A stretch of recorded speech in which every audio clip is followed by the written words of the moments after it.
Hello again on July 23rd, 2019. I was discussing the nature of narcissistic personality disorder, and I believe they actually hacked into my phone and cut off the talk. I was at a particularly, I guess, hitting the nail on the head point.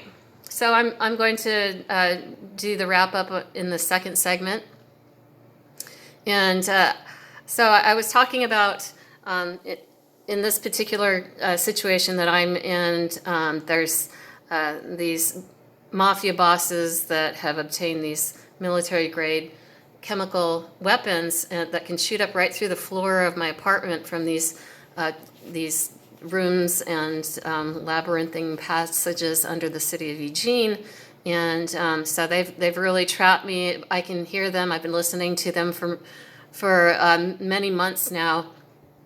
And so I've kind of figured out what might be some personality types, and the narcissistic personality disorder definitely seems to be one of them.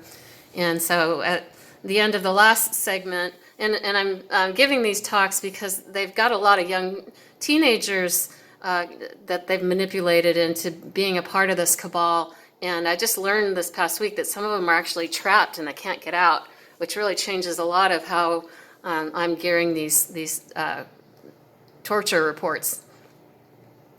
So I had been talking about do not feed the narcissist, and that they don't understand emotions and communication the way a healthy person can, who's connected with their emotions of compassion and ability to be aware of the suffering of others and feelings like remorse and guilt.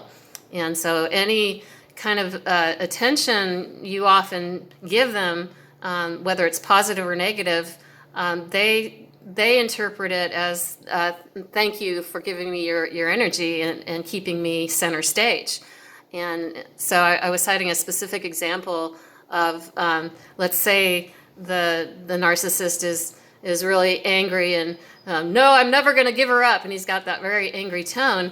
And then the one trying to protect and defend me, who had been talking in this level of voice, suddenly says, "You got to get off her," and he goes up to that torturer's tone of voice. And I'm saying, don't do that. Don't get sucked to the energy level of the narcissist, because that's a way of feeding them as well. So if he gets really, and swearing and cussing and stuff like that, you get cold and you get super calm and, maybe a little sardonic and condescending. Or if it's the other way around and he's being like really cold, serial killer kind of tone of voice, and she's got to become under my power, she's too comfortable, and then you get fierce, and you cut him off. You say, that's it, I've had enough. You get your gear, you get your other perverted friends, and you're gone. You see what I'm saying? So just that will keep him off balance, that'll keep him uncomfortable, I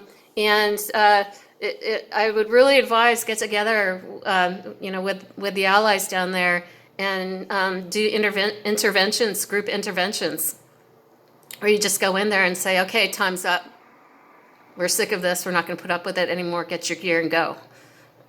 Okay, and and even which I've really been enjoying them keeping on saying to this one boss who's like a really obsessive celebrity stalker, and he's like attacking me nonstop day and night, and they keep saying, dude, you're not in a relationship with her. and I was like, bingo, thank you. But as the weeks have gone on and it's not registering with him, and so that's another indicator that one probably is a narcissistic personality disorder, because it's just not registering. And that tells us that he probably doesn't even understand what a relationship is. So just be mindful of those kind of things, and just keep trying to figure out what is the food for the narcissist and what isn't, and let's try to starve them out. Okay, good luck, everybody. Thank you so much for listening.